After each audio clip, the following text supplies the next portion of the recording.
President, Senator Pia Cayetano is also seeking the floor. I move that she be recognized. Our distinguished colleague from the city of Taguig and Pateros, Senator Pia Cayetano, is recognized. Thank you, Mr. President. With the indulgence of the sponsor, may I just get clarification on Section 16 on the National Dairy Authority? Because there is a paragraph, it's the last paragraph of the section. It's on page 18, line 11 to 13.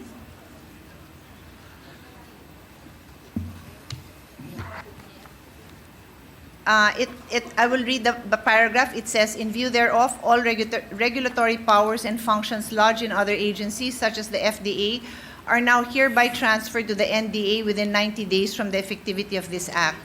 So any matter that is under the jurisdiction of the FDA with regards to milk will be transferred to the National Dairy Authority.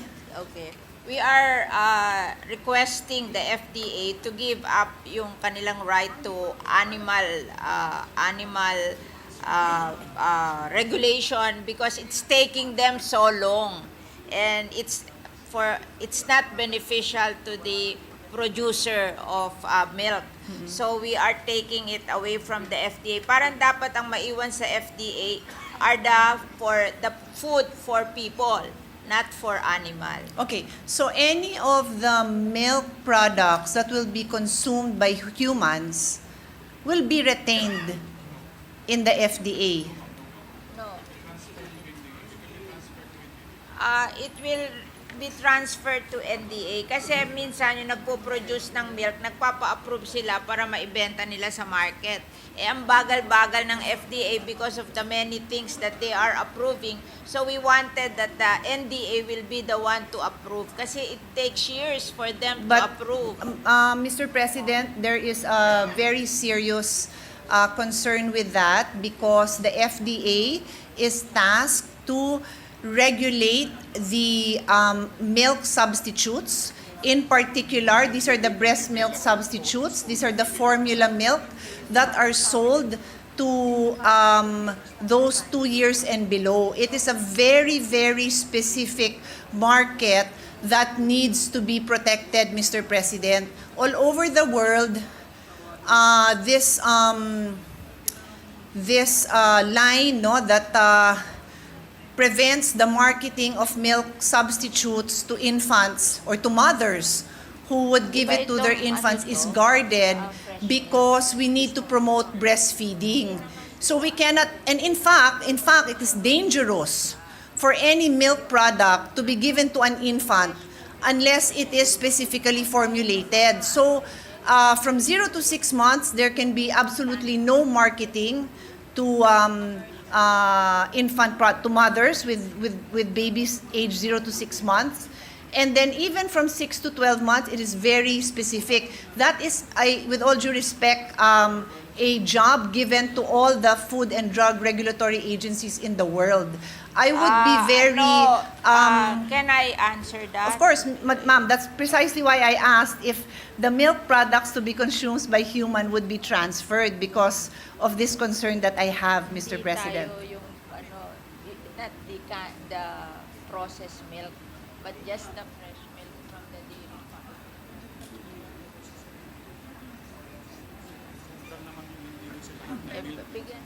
Is DOH present? May we ask Madam, that we consult with them because the law is very clear and this has been my advocacy for 20 years. So I feel very strongly about this. We want the National Dairy Authority to be able to develop the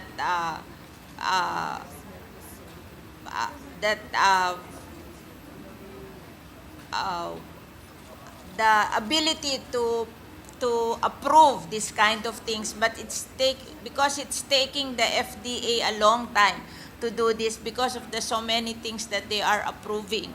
So maybe if you're not confident about the NDA, We can do a transition period so they will learn. Actually, ma'am, no, I will not agree to that because for infants, Kasi it is only, ma'am, it is only infants that I am protecting. Wala na ho akong problema kung hindi infants. But So- there is a very strict process for infants that another agency cannot just take over. Hindi ho tama So, yun. how do you define the infants?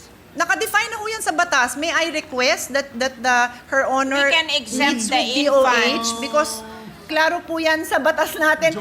It has been a law for since the 1980s. Hindi ho natin basta-basta ho pwedeng palitan yon. Hindi. And actually, all the formula milks are regulated. Wala naman ho silang problema. They all have their certification. So wala ho President, may I akong ask for a problema minute dun suspension sa iba.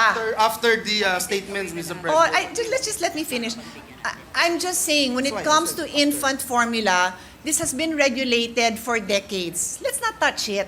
Now, when it comes to milk for other ages, for adults, again, I have my reservations. We need to consult with FDA and DOH. I need to ask them very specifically what powers are they giving up because this is the safety, no, Mr. President.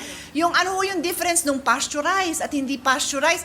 Alam nyo, hindi pwedeng uminom ang baby ng natural milk, yung binibili natin sa karton, bawal sa baby yon. Yung binibili sa plastic na nakaref, bawal sa baby yun. So, hindi ho natin basta pwedeng ibigay to sa agency na hindi nakakaalam. Kung nababagalan tayo, palitan natin yung head noon. Pero wag ho natin palitan yung... Ginawa na ho natin sa trade yun. Nilagay natin ang trade in charge sa nakakasama sa baga natin, yung vaping. Tapos itong yung gatas para sa bata na dapat breast milk ang ma-promote. Wag ho natin basta-basta ilipat. I Yun lang naman just ho ang want sa to akin. explain how this came about because our production of milk is 1% of demand. We are importing 99%. And we are trying to encourage the production of milk, fresh milk in the Philippines. So we are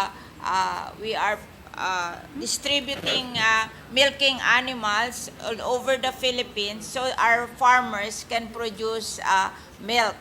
And I don't think these farmers will go to FDA to have their milk approved. It's just that I want that milk to go to the what do you call this masustansyang pagkain sa mga estudyanteng Pilipino. That's the milk feeding program of the Department of Agriculture, and it will come from the co-op of farmers in the provinces. So I don't think they will go to the FDA to have it approved.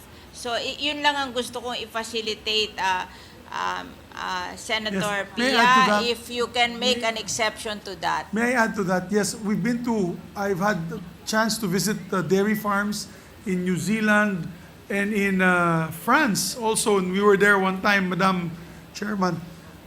They sell direct the milk. The milk would be sold directly to the co-ops, to the people. And if we have to, I understand what the chairman is saying. If we have to go to the FDA to seek that, siguro, hindi na mabebenta. Bulok na po yung gatas bago pa may That's benta. the only exception I want to exempt. Maybe we can have a minute suspension so that the two of you can discuss. Session suspended.